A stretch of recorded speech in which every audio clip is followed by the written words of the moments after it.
आवे वाला दिन में से हम कैंडिडेट से हम चुनाव लड़ब। हम तो अहाँ के कहै छी उ तो कैंडिडेट के बाते छोड़ दियो। नेपाल सरकार के कोनो करार के जना होई न कर्मचारी वो तीनों स्तर के जो कर्मचारी होई है ऑफिस में, अगर ओकरा वहू में जो धऽ दूग ना तो वही लोग भ्रष्टाचार के उज्जैर पैदा कर देते वैसे कि यहाँ लगन स्मशान घाट में की बनाबऽ चाहे छी योजना 10 लाख रुपया मेयर साहब रखले आ वो अपने से की कल के यहाँ के योजना बना के काम शुरू करवा दिल के। तो ऐसे ही बुझ में अभी कि मानू जाइए कि हम वार्ड अध्यक्ष हमरा खुद नहीं मालूम है तो खरीद बिक्री करे में नहीं लागल थी कथी में लागल है तो मानू क्यों जीत सके। लेकिन हम एहन चाहे कि हम दिल पर राज करे वाला नेता बनना चाहे नहीं बुझलिए, वोट से जीते वाला नेता नहीं हम बनना चाहे, हम दिल पर राज करे वाला नेता बनना चाहे। रामपुर में हाथ देख लू कि हमरा से अगर केकरो समस्या है तो हमरा कह दूँ अहाँ केकरो हमरा से समस्या है, कोनो काम भी लग हमरा से 12 बजे रात में हो चाहे 12 बजे दिन में हो, हमरा से जो होए वाला चीज़ है अखनते हम मेरे साहब क्या कर लिए वो मानू एक्का हुकूमत चलाबऽ चाहिए। मानू हम एक वार्ड तक जे हमरा नहीं मालूम है काम शुरू हो गए तो ऐसे दुखद बात कथी होते। लेकिन मिशन और विजन अहाँ के पास है लेकिन काम वही हिसाब से नहीं भऽ रहल छै तो अहाँ के दुख लगी है। अहाँ के नहीं कहलिए ये अहाँ के केकरो एकरा पछाड़ी केकरो सलाह नहीं, एकर बजट के बनबी है से अभी तक हमरा से पता नहीं चली है कि वार्ड अध्यक्ष केना मानू कोनो होई ना कि मानू बोर्ड में बैठी तो डायलॉग होई कि मानू पूछल जाए कि ई समस्या है तो एकर समस्या केना के सॉल्व करते। एक चीज अहाँ मानै छियै कि जनकपुर धाम उप महानगर पालिका विकास होबाक चाहिए लेकिन विनाश भेलै, ई मानै छियै कि नहीं मानै? अहाँ के एना है कि जनकपुर धाम उप महानगर पालिका में वास्तव में विकास होबक चाही। ई अहाँ के बारम्बार जे हम एकर देखी कतौ जाइत ने तो कहत कि घुट्टी बोलू डिस्टर्ब करी बोलू घुट्टी डिस्टर्ब करी। हम पूछी छी घुट्टी के हाँ घुट्टी के जगह डिस्टर्ब करी। हम पूछी घुट्टी में जब घर बनी है आ यहाँ के मानू नक्शा पास नहीं तो अहाँ ओकरा घर बनबऽ दी छी के लागी, मानू अहाँ के पास में तो अधिकार है ना, नगर प्रहरी प्रशासन है दुनिया तो अहाँ बनबऽ के ला दी छी ओकरा तो अहाँ वार्ड अध्यक्ष गाड़ी बढ़ा दी छिए आ बाद में घर बनबी छी या झूठे के कहै छी कि घुट्टी बर्बाद करी सब अहाँ के पैसा के चल खेल कऽ जनकपुर के पूरे बर्बाद करे में लागल है, बर्बाद कर रहा है जनकपुर कऽ जे भी होती नहीं भेल जनता के उतार। एक बेर हम इससे पहले छली फिर लग गेल जनता के उतारब पड़ते हमरा अगर युवा सब तो फिर युवे के मत से या वह ठाम के उप महानगर पालिका के ही व्यक्ति सब मत दऽ कऽ तो मेयर बनेने छी ओकरा तो अहाँ उतारबे तो इहो फिर एहन हेतै कि करोड़ के बजट अपने रख ले आ मानू 20 करोड़ के बजट ही तो पूरे अहाँ के की करी वही से बिक्री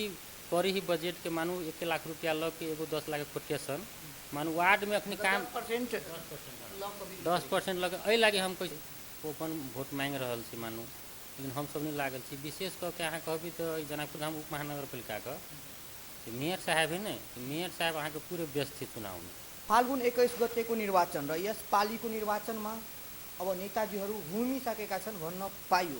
अहिले घर दैलो कार्यक्रममा छ। त्यसै पश्चात हामीले अलिकति अर्को मुद्दालाई पनि समातम भन्ने जस्तो लाग्यो किनभने स्थानीय सरकार अहिले स्थानीय तहको त चुनाव छैन नि र स्थानीय सरकारहरू पनि व्यस्त हुनुहुन्छ यही चुनावमा। प्रतिनिधि सभा सदस्यको चुनावमा स्थानीय तहको मेयर भनौँ गाउँपालिका अध्यक्ष भनौँ उहाँहरू किन व्यस्त त भन्ने प्रश्नहरू आइरहेको छ। त्यसै बिचमा हामी अहिले जनकपुर धाम उप महानगरपालिका वार्ड नम्बर 15 स्थित वार्ड अध्यक्षज्यू नजिक छौँ। उहाँले केही विशेष कुराहरू हामीलाई भन्न खोजेको छ, हामीलाई बोलाउनु भयो, उहाँले केही कुराहरू राख्न खोजेको छ। उहाँले फर्स्ट अफ अल स्वागत गर्छौँ, त्यसपछि विशेष कुराकानी गर्नेछौँ। फर्स्ट अफ अल सर स्वागत छ कार्यक्रममा। के छ सर सर्वप्रथम त अहिले भनौँ भने चुनाव चल्दैछ, त्यो स्थानीय तहको चुनाव होइन, यो अब सांसद चयन हुने चुनाव हो तर स्थानीय तहको सरकारहरू पनि त्योमा हुमी परेका छन्। के हो त्यसको कारण? में अहाँ का सबसे बड़का बात की है कि स्थानीय लेवल के जो चुनाव है न तो स्थानीय लेवल के हम सब चुनाव में कोनो हिसाब से एक्टिव नहीं छी। जनकपुर धाम उप महानगर पालिका अपन हम सब कंटिन्यू वार्ड खोल रहा छी। अपने के जनता में कुछ भी बात कहत कि अध्यक्ष जी 10 बजे से लग के 2-3 बजे तक वार्ड में हम कंटिन्यूटी बैठे छी। चुनाव है प्रतिनिधि सभा के मानू पार्टी से लड़ल से परमेश्वर शाह जी लड़ल से अपन कैंपेन वो कर रहा से वो अपन वोट मांग रहा से मानू, लेकिन हम सब नहीं लागल छी। विशेष कऽ के अहाँ कहबी तो जनकपुर धाम उप महानगर पालिका का मेयर साहब है न मेयर साहब अहाँ के पूरे व्यस्त थे चुनाव में, पार्टीगत के हिसाब से पूरे व्यस्त थे। नगर पालिका के ध्वस्त पूरा के पूरे एकदम नगर पालिका के जर्जर स्थिति में लगा के धकेल दिले। अपन सबसे पहले हम बीच में रोक ली यहाँ के एक चीज बताओ, अहाँ अभी कतौ न कतौ वार्ड के जे काम और के बात करबे न वो ढीला सुस्ती देखैत हेबै, वो ढीला सुस्ती देखै छियै तो ओहि पर आरोप कथी लगेते ओहिठाम के जनता तो वार्ड अध्यक्ष काम नहीं कर सकै छै, लेकिन ओहि के भीतर के रहस्य की छै वो चीज बता दियो। ये अपने के हम एहि लागी बजैली ओहू के लागी बात रखे के लागी कि मानो अपने मार्फत ये के रामपुर समाज के जनता भी और ये के भरभल आदमी भी बुझते कि वास्तव में बात की कत समस्या ना भ रही किला ना भ रही से बात कह कर एहि लगन अहाँ के स्थानीय सरकार में हम सब एहि लगन जनप्रतिनिधि से लगन का तो मोटा मोटी हमरा सबके 1,05,00,000 रुपया बजट दिले छे अपने के वार्ड बजट छे। वही वार्ड बजट में हम सब अपन बैठ के जे सीलिंग बजट ही जो गांव में जो आवश्यकता है बेसी आवश्यकता है मानो जना खाना पानी के है मानो रोड नाला के है कृषि बाटो के है अनेक किस्म के है मानो तो हम सब बजट बना कर रखले छी। अहाँ के ओहो बजट में हम सब छलिए एगो रखले तालीम 4 लाख के तालीम छलिए एगो सिलाई कटाई के आ 5 लाख के मशीन खरीद करके वही तालीम जो व्यक्ति तालीम करते 30-32 आदमी का तो उनका एगो मशीन भी दिल जाए आ तालीम करायल जाए जैसे रोजगार मूल्य ओकरा सबके बुझाए कि नहीं हम सब सीखली तो एगो मशीन देते एगो रोजगारी छोट छीन जना होई ना एगो रोजगार में लाग जाए गरीब आदमी तो हिसाब से हम बजट चले रख ले। तो मेयर साहब वो बजट हमार अहाँ के 5 लाख रुपया काट कर मानू जो वार्ड से हम सब निर्णय करके पठबी वही बजट के वही बजट के काट कर 5 लाख रुपया वो मशीन वाला बजट दोसर में रख दिल। तो ऐसे ही बुझ में अभी है कि मेयर साहब वो अपने आप के कथी बुझी कथी शासन कर चाहिए हमरा पर कि बजट मानो हम जो बना के पठेली कि हमरा लोग नीचा देखावे के लागे वो काम कर रहा है कि कथी से हम ई बात ये अहाँ के मार्फत आ हमरा ला हम जो भी बात बची तो हम प्रमाण के सहित बजे छी कि अइए से हम बजट जो पठेली तो हम हाकिम साहब के जाके कहली बात कि सर ये बजट हमर केना कटि गेली रेट कहले तो कहल कि से अभी बोले ना भौली ठीक है से हम अहाँ के अगला बेर हम कहलिए अगला बेर अहाँ रखी मानो हम सब जो बजट मानू सदस्य बैठ के प्रमाणित करके जो पठेली तो हमर बजट कटेली केना मानो के मतलब ई देखबो चाहे है एहि लगन कि संतोष एहि लगन केना के फैल होए से प्रयास में मेयर साहब लागल। अहाँ 15 नंबर वार्ड के वार्ड अध्यक्ष और वार्ड अध्यक्ष अहाँ छियै 15 नंबर के लेकिन कतौ न कतौ की होइ छै कि वार्ड अध्यक्ष के काम कर्तव्य तो अपन छै मेयर साहब के काम कर्तव्य अपन हेतै कि जनकपुर धाम महानगर पालिका में ई काम के से सिलसिला छै ने वो फास्ट नहीं छै कि बहुत कभी तो कम देखे ला पाबै छै। जनकपुर धाम उप महानगर पालिका अपने में बहुत बड़का जनकपुर के नाम है तई ठाव पर एहन देखे ला पाबै छै एमे मेयर साहब के मात्र दोष अभी एना है कि अपने के मोटा मोटी बजट मानू 25 गो वार्ड है नहीं तो समथिंग हमरा बुझे 25 वार्ड मिलाकर 30 करोड़ बजट में 25 वार्ड के समेट ले मेयर साहब आ समथिंग मोटा मोटी 45 से लऽ के 50 करोड़ के बजट मेयर साहब अपने चल गई। तो मेयर साहब अखन तक कैला एना लुप्त भ गेलै अपने के 20 करोड़ के मोटा मोटी 10 लाख से नीचा के बजट 10 लाख 9 लाख 8 लाख 12 लाख 10 लाख के बजट 20 करोड़ के बजट अपने रख ले आ मानू 20 करोड़ के बजट ही तो पूरे अहाँ के की करी वही से बिक्री करी ही बजट के मानू 1 लाख रुपया लऽ के एगो 10 लाख के कोटेशन मानू वार्ड में अखनी काम 10% लऽ के एहि लागी हम कहै छी 10% लऽ के उ करी है कि मानू वार्ड में अखन एगो काम शुरू भ गेलै मानू वार्ड में अखन अहाँ के कथी कही है श्मशान घाट में एगो वाल पड़ रहा है गेट लाग रहा है मानू वार्ड के बजट है हम ये के जनप्रतिनिधि से वार्ड अध्यक्ष छी आ हमरा मानू कोनो किस्म के मालूम नहीं जानकारी ओवरसियरो होली तो हमरा नहीं कोनो खबर केलकी कि अहाँ लगन श्मशान घाट में की बनाबे चाहे छी योजना 10 लाख रुपया मेयर साहब रखले आ वो अपने से की केलकी अहाँ के योजना बना के काम शुरू करवा दिल्के। तो ऐसे ई बुझ में अभी कि मानू जाइए कि हम वार्ड अध्यक्ष छी हमरा खुद नहीं मालूम है तो खरीद बिक्री करे में नहीं लागल है कथी में लागल है से कोनो कहो खरीद बिक्री के जो बात कर लिए में कोनो प्रमाण से अपने पास प्रमाण तो एनाहिते देखा रही कि मानू जे चीज मानू वार्ड कार्यालय में हम बैठबे आ हमर सही दोसर गोरा कह देती तो के मतलब कथी भेली से को हम वार्ड अध्यक्ष किला छी सबसे कहो कोई ठाम सही कर देने छै कनी स्पष्ट जनता माज राख दियो ना सही के मतलब हम ई कह चाहली अहाँ का कि स्थानीय लेवल में जे भी विकास होती तो बगैर वार्ड अध्यक्ष के जानकारी के बगैर केना विकास होती से कहो नहीं होते। ऐसे पहले ओकरा वही द्वारा हम इंटरव्यू में एक बार हम रही कहले उनका कि अहाँ के अगर वार्डे चलाबे के है तो अहाँ एना करू अपने अहाँ वार्ड चलाओ ई लगना के आ हम जनकपुर धाम उप महानगर पालिका हम चलाबे छी। तो उनका ई विषय में बहुत अथी लगली कि बोलो हमरा बारे में ना कह दिलक उ फिर दोबारा उहे फिर जे करतूत उ पहिने कैले छली से करतूत उ फिर उतर गेल वही करतूत पर तो हमरा बुझाए कतू नहीं कतू हम एगो युवा छी हम अहाँ के ओकरा साथे हमरा अगर लड़ पर जे कर पर अगर हमर अधिकार क्षेत्र में जे हमर काम कर्तव्य है अगर वही अधिकार क्षेत्र में केनको अगर हानि नुकसान अगर पुगावे के काम करती अगर वो हमरा साथे तो जनकपुर धाम उप महानगर पालिका में ओकरा बहुत जल्दी हम घेराव क जे भी होती नहीं बुझल जनता के उतारे, एक बेर हम इससे पहले छली फिर लऽ गेल जनता के उतारऽ पड़ते हमरा। अगर युवा सब मेयरो साहब तो फिर युवे के मत से या वह ठाम के उपमहानगर पालिका के ही व्यक्ति सब मत दऽ कऽ तऽ मेयर बनेने छै ने ओकरा, तऽ अहाँ उतारबै तऽ इहो फिर एहन हेतै कि केना? अहाँके एना है कि सबसे पहिने बात है कि जे ये के जनता जे उनका विश्वास के साथ कहलकै कि मेयर बनते काम करते, अहाँके एको गो काम अगर देख लियो कि जनकपुर के मानू 2-250 से मानू कर्मचारी सर सफाई में जनकपुर सर सफाई नहीं भऽ रहल, कैला नहीं भऽ रही सर सफाई न। ये अहाँ के रेगुलर अहाँ के महीना में जो कम से कम 3 गो बैठक हुई नहीं बैठक करत, अहाँ के मानू 2-3 महीना पे एगो बैठक करत अगर आवश्यकता बुझाए तो ई बहुत अहाँ के एहन चू अथी में घमंड में एके बेरी पड़ि गेल एके बेरी एकरा बुझाई कि जनकपुर के जेना हम बड़का सबसे बॉस जेना छी तेना बुझाई एकरा, कोनो ककरो वैल्यू नहीं करी। अहाँ के 4-5 गो 6 गो वार्ड में हम देख रहल छियै कि सदस्य सबके चढ़ा के कतौ काम बहुत जगह डिस्टर्ब कर रहल अध्यक्ष जी और कुछ दिन पहले भी आंदोलन और में करने चले ना, आंदोलन करने चले वार्ड अध्यक्ष और मेयर के विरुद्ध में, नगर पालिका के विरुद्ध में, लेकिन वो फिर कतौ मिल जाए छै बात जे फिर से सटि जाए छै फिर मेयर संग। एना है कि मिल जाए कथी अहाँ के मिल के मेन कारण कथी है कि जनकपुर धाम उप महानगर पालिका में अहाँ के उनका पार्टी के हिसाब से बेसी जीतल छै और उनका सबके कतऽ से अथी अभी इनकर विरोध नहीं बुझल, विरोध नहीं करे के मतलब की देखी कि सही बात के सही बात कह पड़ले आ गलत बात के गलत बात कह पड़ले। हम जे अहाँ के कह रहल छी मानू मेयर साहब के कर्तव्य न है कि मानू 20 करोड़ के मानू 10 लाख मानू एगो हमरे वार्ड में देख लियो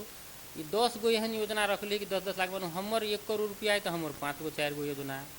आ वो मेयर है तो ओकर 10 गो योजना आ वो अपना हिसाब से मानू काम करत। मानू अखनता ऐसे गत साल पहले अखनता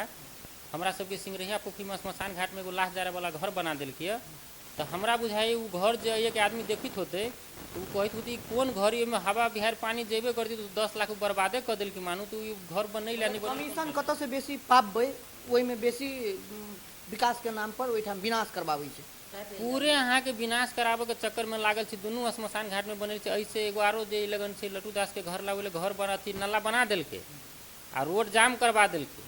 अखनता नगर पालिका से चिट्ठी कटल के देख लियो खारे में काम भेले, अखनता देखिए 6-7 महीना भ गेले आब जाके वो चिट्ठी कटल के खाली करे के। मानू जब वो ये नाला बनबेलकै वो अपना मानू पावर से कि हमर ढुआई हम नाला बनबाए तो ओकर कर्तव्य बनी कि लगन खाली कराबे के अखनी। अब वो अखनी वार्ड में चिट्ठी हमरा पठबी है तो की देखबे चाही कि हम बोलू सेफ छी वार्ड 10 बोलू जाके झगड़ा करो तो हमरा झगड़ा हमरा जे कर्तव्य से तो हम कर रहल छी चिट्ठी पठा रहल छी, लेकिन ओकरो कर्तव्य बनी है आकर कि ओहि लगन की ही समस्या से देख दिए। एक चीज हम मानै छियै कि जनकपुर धाम उप महानगर पालिका विकास होबाक चाही लेकिन विनाश भेलै, ई मानै छियै कि नहीं मानै? अहाँ के एना है कि जनकपुर धाम उप महानगर पालिका में वास्तव में विकास होबक चाही। ई अहाँ के बारम्बार जे हम एकर देखी कतौ जाइत ने तो ई कहत कि घुट्टी बोलू डिस्टर्ब करी, बोलू घुट्टी डिस्टर्ब करी। हम पूछी छी घुट्टी के, हाँ घुट्टी के जगह डिस्टर्ब करी। हम पूछी घुट्टी में जब घर बनी है आ यहाँ के मानू नक्शा पास नहीं तो अहाँ ओकरा घर बनबो दी छी के लागी, मानू अहाँ के पास में तो अधिकार है ना, नगर प्रहरी प्रशासन है दुनिया तो अहाँ बनबो के ला दी छी ओकरा, तो अहाँ वार्ड 10 के गाड़ी बढ़ा दी छियै आ बाद में ओकर घर बनबोबी छी या झूठे के कहै छी कि घुट्टी बर्बाद करी। सब अहाँ के पैसा के चल खेल कऽ के जनकपुर के पूरे बर्बाद करे में लागल है, बर्बाद कर रहल है जनकपुर के। जनकपुर धाम के मेयर साहब मनोज शाह जी पैसा पर कोनो भी काम कर दै छै। अहाँ इनकर स्वाभित हम अहाँ के कह देब, अहाँ के ऐसे पहले देख लियो कि गंगा सागर के पुरवारी डील पर ई नक्शा पास कर दिल कि मानू घर बनबे के लागी कि कतुक मानू जे अखनता अदालतों के निर्णय कि जे रोड पैरा कतुक मानू चलन चलती बाटो है तो ओकरा सार्वजनिक मानल जाए आ वही जगह में मानू नक्शा पास कर दिल कि मानू घर बनबे के लागी पास कर दिल के आ एको रति बोर्ड में कहियो चर्चो के विषय नहीं लेल कि एहन के समस्या केना होते तो ओकरा पैसा देवी तो कुछ भी काम करवा सके, रोडो पर घर बनवा दे अहाँ के आ खाली करेला ओकरा कहबी कि फोन करबे तो कहती बोलू से पर निवेदन दिए पड़ती। कहू एते कमजोर मेयर हमरा बुझाइए कि धनुषा जिला में नेपाल अधिराज भर में एकरा सन स्थानीय तह में एकोटा एहन 753 स्थानीय तह में एकरा सन कमजोर आ एकरा सन मानू डेढ़पुक आदमी आ खाली पैसा खाए में ही मानू ऐसे साबित भ रही कि पैसा खाए में खाली जे भी काम करत ना तो बेगर एक पैसा जे में स्वार्थ रहत से काम मात्र करत, नहीं तो दोसर काम नहीं करत। मानू अखनी स्थानीय तह के चुनाव नहीं है, अभी प्रतिनिधि सभा सदस्य के चुनाव भ रहा है फाल्गुन 21 गते है, तो फाल्गुन 21 गते के निर्वाचन में जो मेयर साहब हुई गया से वाला बात कहलिए वो अपन पालिका के काम छोड़ के हुई गया कि काम मैनेज करके हुई गया? अहाँ के पूरे ई काम छोड़ के हुमल है,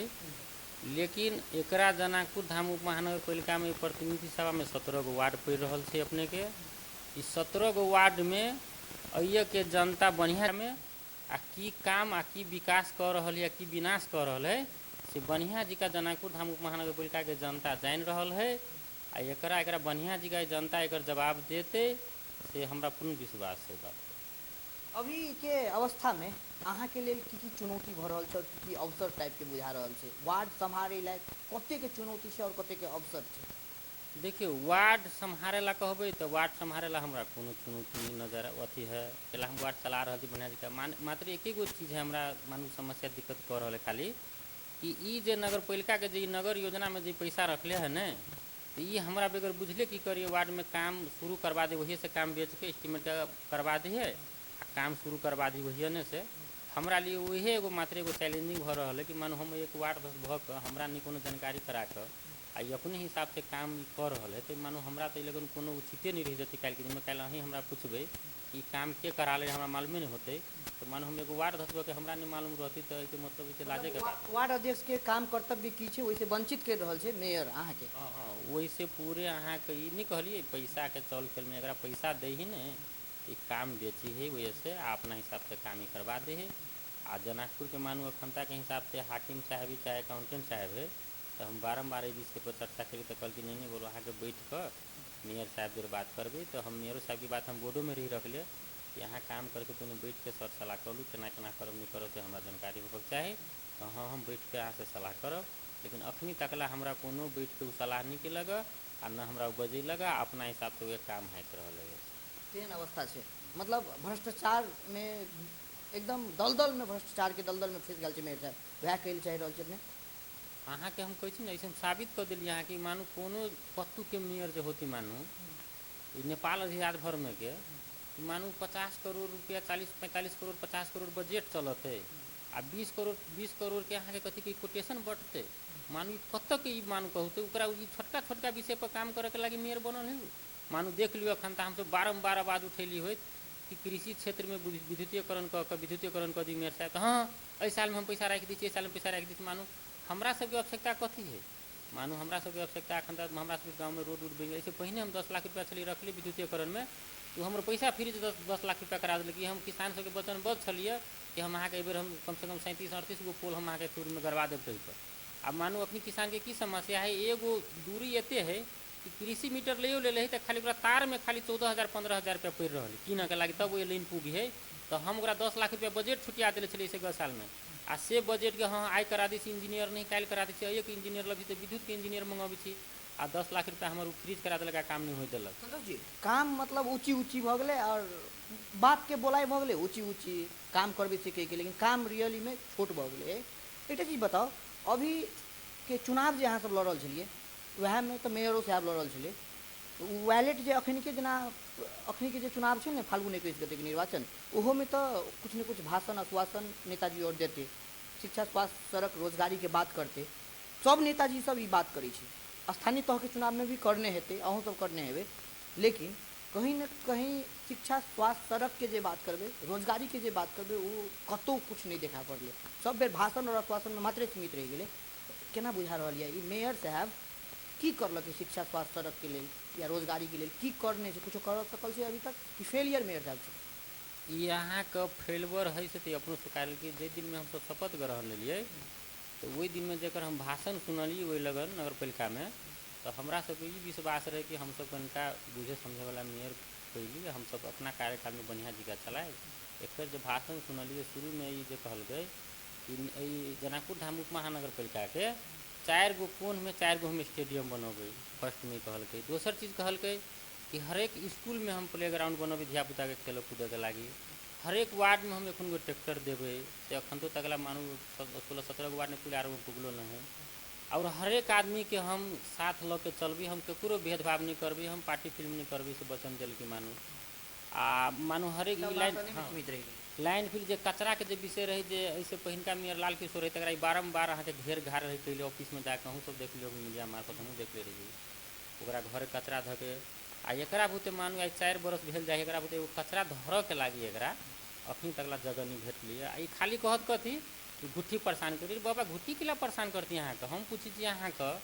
अखन भी अहाँ के जनकपुर धाम उप महानगर पालिका में 10 लाख के कट्ठा 8 लाख 10 लाख के कट्ठा जमीन भेटी।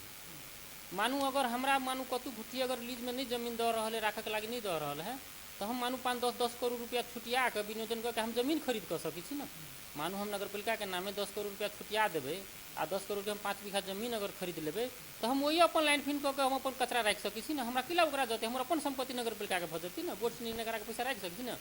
लेकिन मिशन और विजन अहाँ के पास छे लेकिन काम वही हिसाब से नहीं भ रहल छै त अहाँ के दुख लगी छै। अहाँ के नहीं कहलिए ये अहाँ के केकरो एकरा पछाड़ी केकरो सलाह एकर बजट के बनबी है से अभी तक हमरा से पता नहीं चली है कि वार्ड अध्यक्ष केना के मानू कोनो होई ना कि मानू बोर्ड में बैठी तो डायलॉग होई कि मानू पूछल जाए कि ई समस्या है तो एकर समस्या केना के सॉल्व होते। ई कोनो हिसाब से अहाँ के बातें नहीं करी है अहाँ के एकदम ई पूरे नहीं बुझली घमंड में बहुत जल्दी अहाँ के जनकपुर धाम उप महानगर पालिका में अइए के जनता अइए के बुद्धिजीवी एकरा बढ़िया जीता जवाब देते आ एहन फेलवर मेयर होते एहन फेलवर मेयर इतिहास में एकर नाम दर्ज होते। जनकपुर उप महानगर पालिका के बर्बाद करिए दिलके घर तला ताला के पूरे नस नाबूद कर दिलके। ये सब में एकर बका मानू एगो जनकपुर धाम उप महानगर पालिका में ओहन ओहन जगह में मानू 150 सिलेंडर मानू ये रखना है इहो किला रखले रहे सिलेंडर अहाँ के 5 नंबर वार्ड के बजट रहे आ वही 5 नंबर के माले के अध्यक्ष हो लगे आ मानू वही से कि कोई सदस्य जीते हुए विवाद के चक्कर में कि गैस के सिलेंडर के मानू ये जनकपुर धाम उप महानगर पालिका में रखवा दें। मानू कि 2 एगो सिलेंडर मानू एखन से 150 सिलेंडर रखवा के आ जेन जे आंदोलन में मानू इतने बड़का क्षति नगर पालिका भेल दोषी के है डायरेक्ट मेयर दोषी है के मानू एक गार्जियन है तो ओहन ओहन जगह पर मानू 150 सिलेंडर अहाँ के भरल सिलेंडर रखती है। एनजी आंदोलन भेले भ्रष्टाचार मुक्त के लेल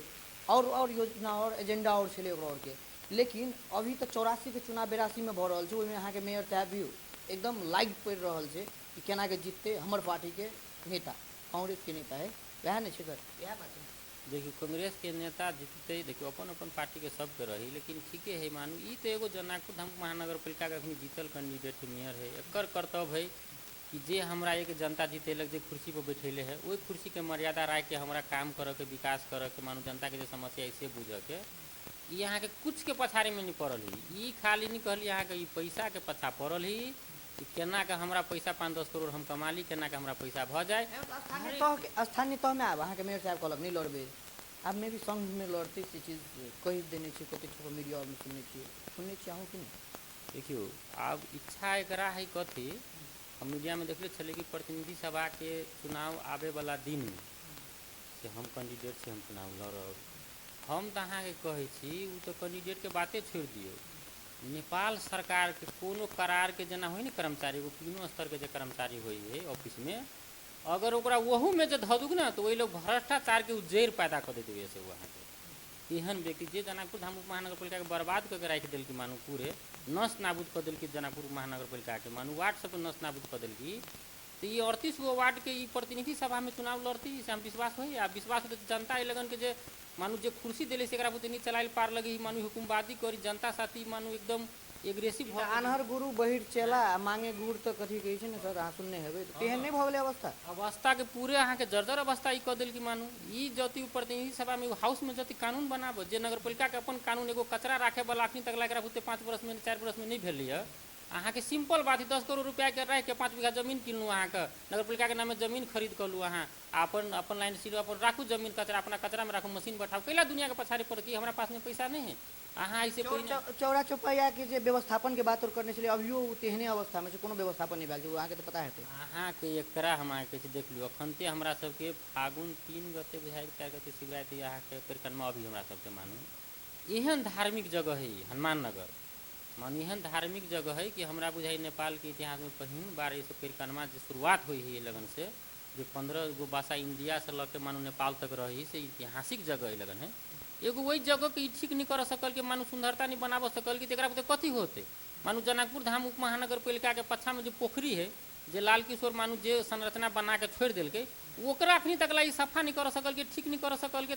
चौकी और में की करने छै अभी तक में स्वास्थ्य चौकी छोड़ू शिक्षा के बात कर लिए स्वास्थ्य में की करने छै अभी तक मेरे साहब स्वास्थ्य में कतौ देखी छी प्रगति अभियो जनकपुर धाम उप महानगर पालिका जका ठाव में प्राइवेट क्लिनिक प्राइवेट हॉस्पिटल और एकदम चल रहल छै लेकिन जबकि प्राइवेट में जते सैलरी छै सर डॉक्टर के वैसे बेसी सैलरी गवर्नमेंट दऽ रहल छै, ताहिके बावजूद भी अभी तक व्यवस्थापन नहीं भेल छै। ओहिमे की छै सर अहाँके? अब अहाँके स्वास्थ्य में नहीं बुझलिए, स्वास्थ्य में अहाँके 3टा कर्मचारी, 3 गो कर्मचारी है, एगो अहाँके है एगो जेंट्स एगो महिला आ एगो है कार्यालय से 3 गो। हम कुछ चीज स्वास्थ्य में मानू ये स्वास्थ्य के विज्ञ सबके लगे सलाह लेते कि मानू वास्तव में गाँव घर में आवश्यकता कौन दवाई के पड़ी, तो अहाँ दवाई वही हिसाब से लऽ के अहाँ खरीद कऽ के मानू दवाई ओकरा देवी वही चलबऽ के लागी वही आदमी राखि दिल छै, दवाई वही हेबे नहीं करबे कि स्वास्थ्य की गाँव पहिलका कथी गाँव पहिलका से बदर स्थिति अहाँके जनकपुर महानगर पालिका स्वास्थ्य के यहाँ का देख लू जाके वो सामान मानै छी अहाँ? हम पूरे मानै छी अहाँ प्रथम एकटा वार्ड अध्यक्ष चाहै छी जे अपन पालिका के अवस्था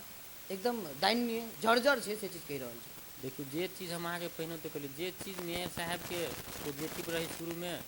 हमरे माइक और कैमरा में कहने छली फर्स्ट ये अहाँ सही बात हमरा याद पारि देली, फर्स्टे साल में हमर इंटरव्यू लेले छी, तो देखिए जे फर्स्ट सही बात देखिए कभी भी जे सही करत तो हम सही करब आ जे गलत करत तोरा गलत करब। कैला हम अहाँके कहब अहाँके कि हम एगो युवा आदमी छी, हम अगर ई बात के नहीं रखबी मानू काल्हि के दिन में तो काल्हि मानू एहि के बड़का दोषी हम रहब। तो ताहि दुआरे जे यथार्थ बात है जे यथार्थ बाती से हम राखब अहाँके, एहिमे हमरा किंतु परंतु किनको नहीं कुछो ओहिमे करके जे यथार्थ बाती से हम हरदम बाजब अहाँके। जब भी हमरा अहाँ कहू यथार्थ बात है, अगर हमरा से कोनो अगर गलती भऽ जेतै तो हम अहाँके तुरंत स्वीकार लेब कि हमरा से गलती भऽ गेलै। दोसर जी का नहीं बुझलिए कि हम करी छी या हम नहीं छी तेहन हम युवा से तो आसू सएह रहै छै ने सर, युवा के पलटेबे तऽ वायु होइ छै जे वायु के नहीं कोई रोकि सकैया नहीं कोई छेक सकैया। वायु अपने आप में बहुत विकराल टाइप के लऽ सकै छै, कुछो करि सकै छै। हम अहाँ तऽ बैठल छी उधिया सकै छै, एहन टाइप के व्यक्ति तो सही सत्य और निष्पक्ष बोलिए पड़ले। एकदम सही बात है अहाँके, सही बात के लागी भी कभी भी हम रहब। ये के जनता के लागी हम मानू हम जनप्रतिनिधि छियै तो हम अहाँके देखियो आदमी के की होई मेडिकल के बात कथी करै छली, मेडिसिन और के बात करी मेडिसिन नहीं कहै छी, मेडिसिन अखनी तक ला मेडिसिन पैसे एहन रखिए टेंडर दवाई एहन खरीद करी, अभी तक ला कोनो मेडिसिन के कोनो लाभ सब बुझू ने खत्म कथू ना है एकरा पास में। खाली उहे सीलिंग बजट खाली मानू नहीं कहली 10 वाला कार्यक्रम एकरा लागी, एकरा ला कोनो एगो बड़का एहन योजना नहीं है, एकरा ला कोनो ओहन बढ़िया सलाहकार नहीं है। ई जथाभावी नहीं बुझली एगो बहुमत के आधार पर जनकपुर धाम उप महानगर पालिका के बहुमत के आधार पर पूरे अहाँ के नष्ट नाबूद कर दिले से बुझवा है के बात अहाँ उप महानगर पालिका में विकास नहीं विनाश भ चुकल छै, उ चीज मानै छियै एकदम हम मान रहल छी कि जनकपुर धाम उप महानगर पालिका मानू एगो मानू जे नगर पालिका है यहाँ के 10 गो 11 गो गाँव पालिका मानू नगर पालिका मिलती ने तो एगो उप महानगर पालिका होती। आ अइए के स्थिति अहाँ के मानू आई गलत मेयर जनकपुर धाम उप महानगर पालिका पहिलके अगर ताकि ओकर नष्ट नाबूद करके धऽ देले जनकपुर धाम उप महानगर पालिका में, किंतु परंतु किनको सोचे के बात नहीं। एकदम हम अहाँ के जे एकदम एक जे बात है ना यथार्थ बात है अपने के से हम कह रहल छी। जनकपुर धाम उप महानगर पालिका के आ जो उपमेयर है उपमेयर के बुझ लू कि अहाँ के पूरे ई मेयर ओकरा बकरी बना देले, एक शब्द नहीं बजी। अहाँ ओकरा से इंटरव्यू लू अहाँ का एक शब्द बात कैला नहीं बजी है, वो नहीं बुझ रही कि समस्या लगन की है। आई मानू न्यायिक समिति माइक लगा लिया, न्यायिक समिति नहीं शुरू है, जनता केकरा ला जती से पहिने कहू तो न्यायिक समिति बंदी कोनो उजरी कत लऽ के जते। आ मानू जेएनजी आंदोलन के कई महीना भ गेल, सब तो इमरजेंसी काम तुरंत के तुरंत हो पड़ले, लेकिन कुछ नहीं है अहाँ के मतलब पूरे जेएनजी आंदोलन से लाभ कुछ नहीं भेले, मतलब जस्ट आदमी सब मरले, युवा और मरले, युवा भाई बहनी और के मारल गेले कहू न कहै छै ने ते हिसाब से। लेकिन अभी तक भी जे एकरा और के मांग छले उ संबोधन नहीं भेले। अभियो भ्रष्टाचार के बात अहाँ कहि रहल छी, अभियो भ्रष्टाचार भइए रहल छै, अभियो व्यस्त छै दोसर काम है बरू जे सार्वजनिक पद पर छै उ सार्वजनिक पद पर काम करबाक चाही से चीज में नहीं छै। अहाँ के जे पद पर है तो ओकरा तो मानू पद पर हमरा सब मानू कि हम जीतल कैंडिडेट छी हम सब अखन ता तो हमर दायित्व कथी बनी कि हम 5 वर्ष के लागी मानू हम छी हम सब तो हमरा पार्टी पोलिटिक्स कुछ नहीं। हम पूछी छी हम एहन राजनीति करे चाहे छी कि वोट से तो मानू क्यों जीत सके, लेकिन हम एहन चाहे छी कि हम दिल पर राज करे वाला नेता बनना चाहे छी। नहीं बुझलिए वोट से जीते वाला नेता नहीं हम बनना चाहे छी, हम दिल पर राज करे वाला नेता बनना चाहे छी। रामपुर में हाथ देख लू कि हमरा से अगर केकरो समस्या है तो हमरा कह दू अहाँ कि केकरो हमरा से समस्या है, कोनो काम भी लग हमरा से 12 बजे रात में हो चाहे 12 बजे दिन में हो, हमरा से जो होए वाला चीज़ है अखनते हम साहब क्या कर लिए वो मानू एक्का हुकूमत चलाबऽ चाहिए। मानू हम एक वार्ड तक जे हमरा नहीं मालूम है काम शुरू हो गए तो ऐसे दुखद बात कथी होते। ई तो एनाहिते सतह देखा रही कि भ्रष्टाचार पूरे भ्रष्टाचार के पछा लग गई। हमरा अहाँ के इंटरव्यू कनी लंबा भ गेलै सर, दोसर दिन सेहो मिलल जेतै, समय मिला के एकटा करल जेतै यदि समय भेलै तो। अंत में कुछ कहले चाहबे सर अपने? हम अंत में यह कह चाहबे कि जनकपुर धाम उप महानगर पालिका में जे अपने के 17 गो वार्ड है अपने के कथी कही है प्रति नंबर क्षेत्र में, तो ये के जनता हमरा नहीं बुझलिए जे एक बेर गलत खेल के तो आब हमरा बुझाइ कि गलत नहीं करते, अपन विवेक, अपन बुद्धि, अपन विचार केकरो आगा पाछा नहीं जाके सोच समझ के मतदान करते से हमरा सार्वजनिक देश के चुनाव में मतदान सोच विचार के सही पार्टी के सही नेतृत्व के दिए पड़े। ओना मानू हमरो पार्टी से लड़ल थे, परमेश्वर शादी लड़ल थे जसपा से, लेकिन सही नेतृत्व के वास्तव में ये 3 नंबर क्षेत्र में जरूरी है। आ हमरा अपना बुझाइए कि अपन अपन जे क्षेत्र में जे प्रतिनिधि सब काम कैले होते आ उनका सबके ये कि जनता बढ़िया जगह विचार कऽ के अपन 21 गते के शांतिपूर्ण ढंग से अपन अपन वोट गिरेते से हमरा पूर्ण विश्वास है। धन्यवाद। धन्यवाद।